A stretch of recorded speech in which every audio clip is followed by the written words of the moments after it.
Hello everyone, welcome to SS Odia tutorial. वर्तमान आम आलोचना करबा नंदकिशोर बलंकर कविता चंपावती राजकन्यार स्वप्न। कविताटी कौन रही जानिबा पूर्वर पिला माने आमे कवि परिचितिर आरंभ करबा। कविंकर परिचय प्रथमे जानिबा निश्चय आवश्यक, कहीं जितेबाला आम पिला माने आपण माने लॉन्ग क्वेश्चन लिखुचंती सेतेबाला कौन करिवे ना प्रथमे कवि परिचय देबे, तापर जाइकी विषय वस्तु को जीवे। से लेखा जानिबा पूर्वर लेखकों संपर्क में सूचना रहिबा नित्यांत आवश्यक। आपण समस्त जानिथिबे नंदकिशोर बल को पल्ली कवि हिसाब रे पल्ली कवि नंदकिशोर बल। आधुनिक ओडिया साहित्य रे नंदकिशोर बल हेउछंती पल्ली कवि रूप से सम्मानित। तांकर जो रचना गुड़िक रही पल्ली बासी, ग्राम खला, ग्राम चाटशाली, ग्राम तोटा, ग्राम श्मशान, ए सब गुड़ को से वर्णना करिसेंती एवं तांकर जो नूतन व्यक्तित्व को से कौन करिसेंती ना आपणैछंती। नंदकिशोर बलंकर जन्म हेउछि कटक जिला अंतर्गत माहांगा थानार कुसुपुर ग्राम रे 1875 ख्रीष्टाब्द डिसेम्बर 22 तारिख रे से भूमिष्ठ होइथिले। 1928 ख्रीष्टाब्द जुलाई 1 तारिख रे स्वर्गारोहण करथिले। 1901 ख्रीष्टाब्द रे जेतेबेले बीए पास करथिले से समय रे बीए पास करिबास परे शिक्षा विभाग रे शिक्षक भाव रे मध्य नियुक्ति पाइथिले पल्ली कवि नंदकिशोर बल। 1924 ख्रीष्टाब्द रे पिला माने समस्त मन रखि थांतु 1924 ख्रीष्टाब्द रे केते ना 1924 ख्रीष्टाब्द रे से इंग्रेज सरकारंक ठारू राय बहादुर उपाधिटी मध्य लाभ करथिले। ओडिया साहित्य क्षेत्र को देखिले पल्ली कवि नंदकिशोर बल विभिन्न काव्य कविता गुड़िक भेटी देइछंती। सीता वनवास, शर्मिष्ठा, कृष्ण कुमारी ए तीन गोटी होउछि तांकर काव्य। केवल काव्य रचना करि नाहंती, से रचना करिछंती पल्ली चित्र, निर्झरिणी, बसंत कोकिल, तरंगिणी, चारुचित्र, निर्माल्य, प्रभात संगीत, नानाबाया गीत एगुड़िक होउछि कोन ना कविता संकलन। हमर जो आलोच्य कविताटी रही क्यों कविता आमर आलोच्य कविता ना चंपावती राजकन्यार स्वप्न। ये चंपावती राजकन्यार स्वप्न कविताटी तरंगिणी, ये तरंगिणी जो कविता संकलनटी रही से स्थान पाई। केवल काव्य कविता तो कहले हेब नहीं, उपन्यास उपन्यास गोटे रचना करिसेंते पल्ली कवि नंदकिशोर बल। कनकलता नाम रे एक विद्रोहात्मक उपन्यासटी रचना करिसेंती। एक कथाटी मध्य मन रखि थांतु। मेघ बरसई टपर टपर, केसुर माइल गजा, डामरा काउरे डामरा काउ, आस आस पारा जोड़िक मो पिंडारे बस, हो रे बाया हो। ये जो कविता गुड़िक यह मध्य नंदकिशोर बलंकर रचना पिला माने। जो कथाटी मु कहली जे एक विद्रोहात्मक उपन्यास समाज संस्कार उद्देश्य रे रचना करिसेंती उपन्यास कनकलता। ए कनकलता उपन्यास 1925 मसीह रे रचित। केते ना 1925 मसीह रे ए कनकलता उपन्यास ए जो आमर आलोच्य कविताटी रही चंपावती राजकन्यार स्वप्न, ए कविताटीर प्रस्तुति पर्व ए उपन्यासटी रे देखिबाकू मिलिथाय। संभ्रांत हरिचंदन वंशर कन्या हेउछि के ना कनकलता। कनकलता सहित पाइकराय वंशर शिक्षित युवक धनंजयंकर साक्षात होइछि केउठारे ना आखंडल मणिंकर बेढ़ारे। परे परे उभयंक मध्यरे विवाह मध्य स्थिरीकृत होइछि। कौन है ना प्रथम देखारे कनकलतार धनंजयंक प्रति जो दुर्बलता आसी जाइथिला, धनंजयंक सहित ईप्सित विवाहर शुभ दिन को अपेक्षा करी मिलन आकांक्षारे समय यापन करुछि कनकलता। किपरि भावरे से मिलन आकांक्षारे समय यापन करुछि से जो कनकलतार मनोभाव को पल्ली कवि नंदकिशोर बल कविता माध्यम अति सुंदर भावरे वर्णना करिसेंती, जहाँकि वर्तमान आम आलोचना करबा। ये तो थिला कविता संपर्क रे आलोचना, कवि संपर्क रे आमे जानिले। वर्तमान कविताटी रे कवि किपरि भावरे कनकलतार मनर जो कौन रही विरह व्यथा को जो अपेक्षा करिछि तार जो वर्णनाटी केते सुंदर भावरे एठारे नंदकिशोर बल दर्शाई ताहाको आमे वर्तमान आलोचना करिबा। पिला माने जो शब्द गुड़िक रही कठिन शब्द आपण मानक तार अर्थ कहिबे, आपण माने समस्त लेखिकी रखिबे।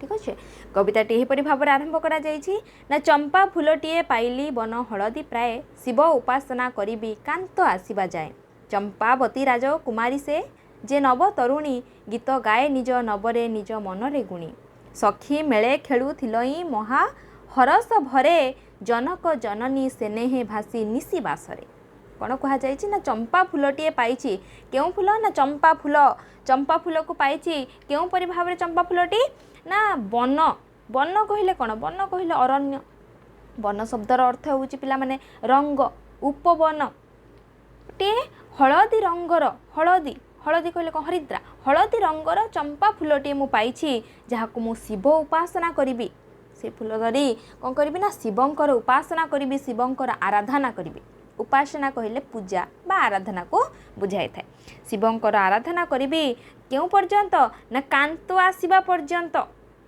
कांत कहले स्वामी कांत कहले प्रिय एठारे कौन कह जाइछि एठारे कनकलता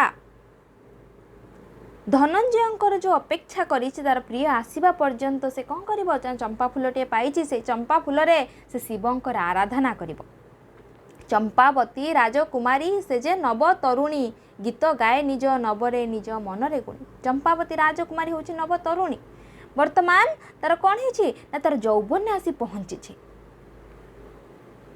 एठारे कवि ये जो तार मिलन माधुरीर जो चिंताधारा ताकू रूपायित करने को जाई कवि एठारे यौवन चंपावती राजकुमारी से जे नव तरुणी एठारे कह जे तार नव तरुण आसी पहुँची नव यौवन आसी पहुँची कवि यौवन को चंपा फूल सहित एठारे कौन कर तुलना करिसेंती क्या तुलना करिसेंती ना कवि यौवन को एक चंपा फूल सहित तुलना करिसेंती चंपा फूल भली एठारे यौवन जो अवस्था तार क्षणस्थायी हेले मध्य चंपा फूल जेपरि भाव में क्षणस्थायी एठारे यौवनर अवस्था सेहीपरि भाव में क्षणस्थायी हेले मध्य ताहा किपरि भाव में सौरभ दीप्त ताहाकू एठारे कवि वर्णना करिसेंती कौन कह जाइछि ना चंपावती राजकुमारी से कौन करे ना गीत गाए निज नवरे नवरे कहले कौन ना नरे उआसरे से निजे निजे कौन करछि ना गीत गाइछि निज मनरे गुणी गुणी कहले मंत्र जंत्र विद्या एठारे चंपावती राजकुमारी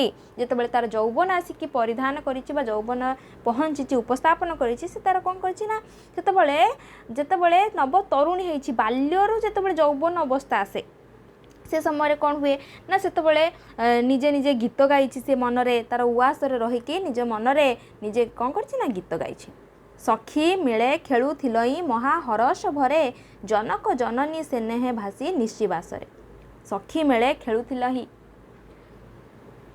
सखी मेले सांगसाथी मेलरे किए खेलुथिला ना जेतेबेले सांगसाथी मेलरे कनकलता खेलुथिला महा हरसरे महा सुखरे आनंदरे हर्ष कहले सुख आनंद महा हर्षरे महा सुखरे से खेलुथिला जनक जननी सेनेहे जनक होउछंती पिता जननी होउछंती माता जनक पिता मातांकर स्नेह मध्य भासी आसुथिला दिन राति निशी कहले कौन निशी होउछि रात्रि बासरे बास होउछि कौन दिन बास कहले सुगंध वस्त्र कि बास एठारे कहे दिन राति ठीक अच्छे निशी बास दिन राति कौन करथिला ना पिता मातांकर स्नेह मध्य सबुल कौन थाए पिला मानक ऊपर थाए एहिपरि भाव में एठारे मध्य दिया जाइछि जे कनकलता सांगसाथी मेलरे अति स्नेह आनंदरे से कौन करथिला सुख आनंदरे खेलुथिला एवं पिता मातांकर स्नेह मध्य ता ऊपर सबुल कि भासी आसुथिला केउ देशु आसी किमंत्र पढ़ू नव यौवन अव्यक्त विषादे व्याकुल हेला मोर मन एठारे कह जाते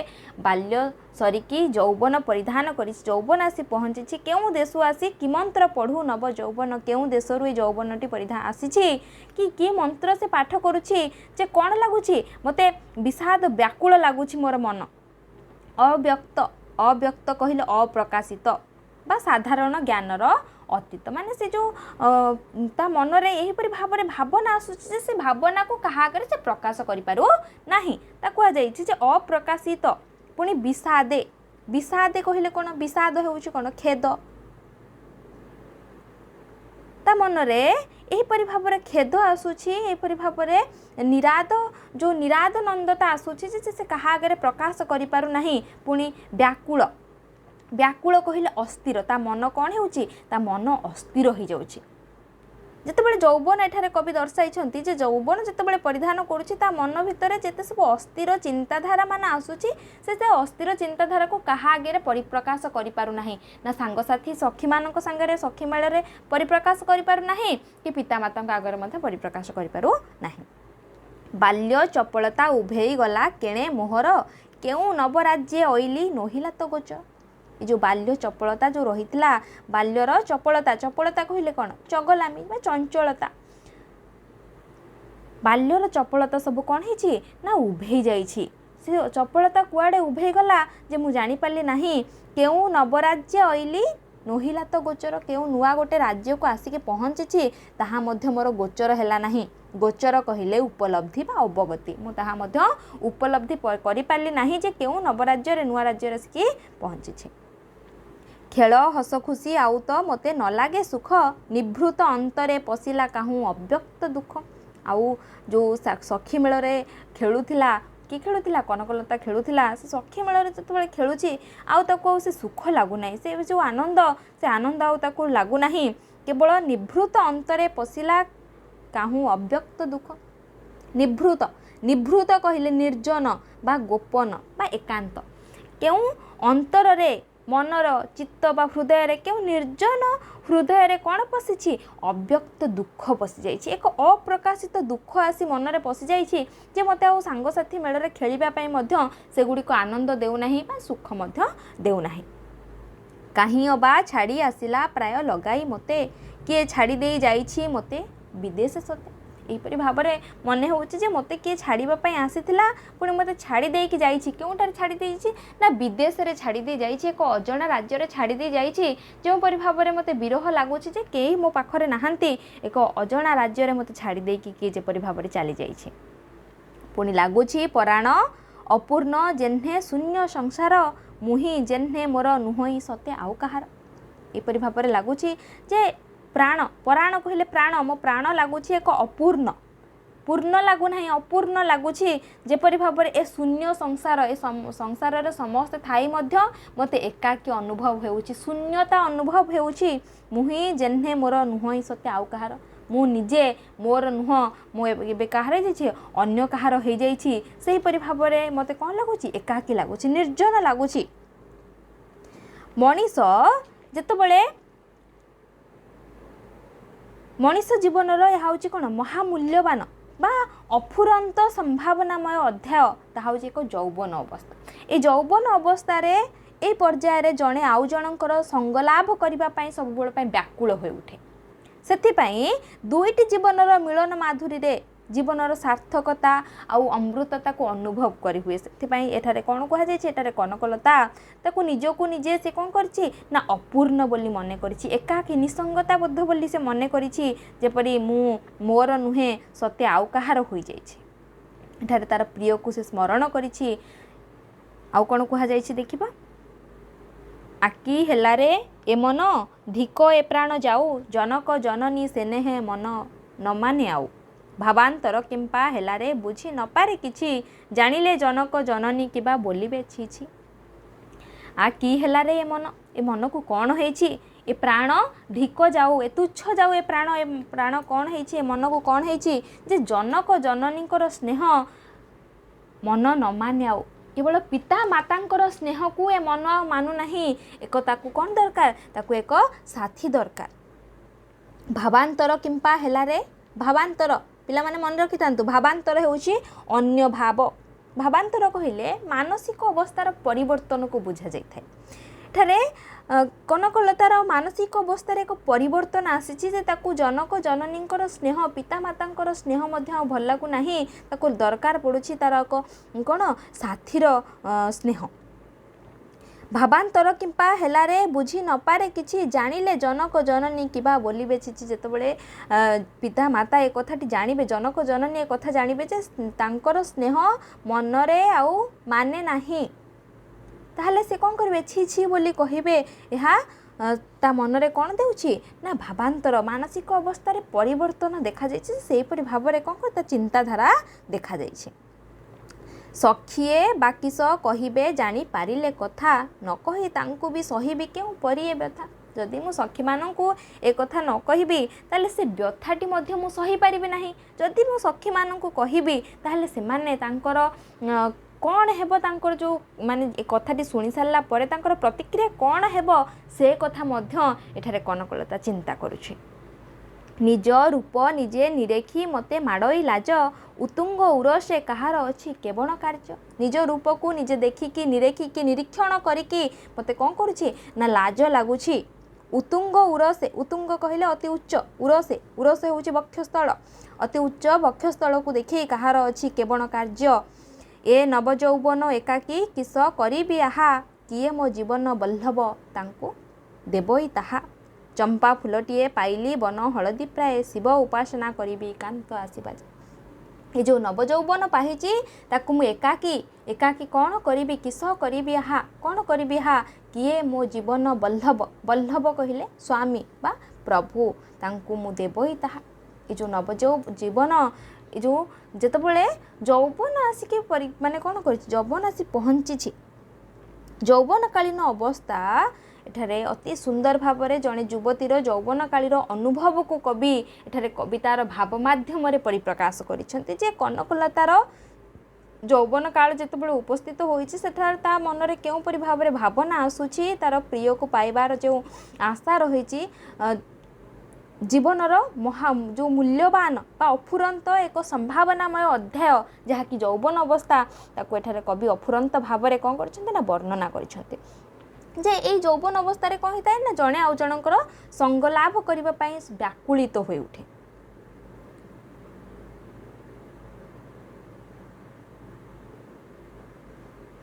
चंपा फूलटीए पाइली बन हलदी प्राय चंपा फूलटीए पाइछि ता कौन करी ना शिवंकर उपासना करी जो हलदी रंगर चंपा फूलटीए पाइछि ताकू मु शिवंकर उपासना करी आराधना करी क्यों पर्यंत ना मोर कांत मोर स्वामी बा मो प्रिय आसीबा पर्यंत मु शिवंकर आराधना करी। पिलामाने परवर्ती समय रे आमे पुणी एठार आलोचना करिबा। ठीक अच्छे आज आलोचना टी ये शेष करवा जो सब शब्द गुड़िकर अर्थ मुझे आपण मानक कही से गुड़िक लेखिकी रखिए। जो मैंने वर्तमान पर्यंत पिला माने वीडियोटी को लाइक करना समस्ते लाइक कर दिंतु सांगसाथी मानक शेयर करूँ जदि चैनल नुआ अच्छा चैनल को सब्सक्राइब कर दिंतु। Thank you.